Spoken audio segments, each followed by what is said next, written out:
Садыр Нуркожоевич, сизге конкреттүү эки суроом бар. Буга чейин депутаттык эки комиссияга мен катышып, кийин жиркенип чыгып кеткенмин.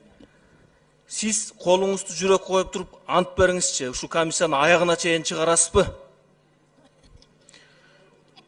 Мен сизге абдан ишенгендиктен айтып атам да, Садык. Эгерде Карганбек Садыкович, эгерде токтом кабыл алып берип, бут тозбостон жардам берсеңиздер, мен аягына чейин чыгарам, мына жүрөккө коюп туруп колумду айтайын. Эгерде мен бир зыян келтире турган болсом, керек болсо атып да койсоңор болот. Мен распискада жазып берем керек болсо. Мен аягына чейин чыгарам деп турам мен.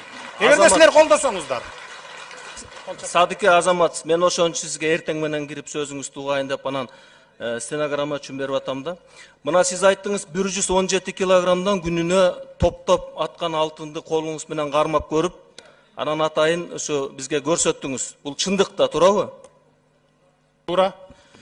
Мен эсептеп көрдүм. Эгерде 117 килограммдан алтын күнүнө куюлуп аткан болсо, бул деген 1.377.580 унция болот да. Анан лондонский биржа менен среднем 1500-төн эсептегенде 2 миллиарда доллара день. Андай эмес, 2 миллиард эмес, миллион болот да, ошондо 100 килограмм алтын. Жок, мен бир жылдыгын айтып атам. Бир жылдыгын айтып атасыз? Бир жылдыгын айтып атам. 365 күнгө көбөйтүп туруп айтып атам. Эме элдин кулагына күмүш сырга деп атам да келечекке. Анан сиз айттыңыз 33 эсе жанагы химикаттар, ядовитые вещества 33 эсе превышает дедиңиз.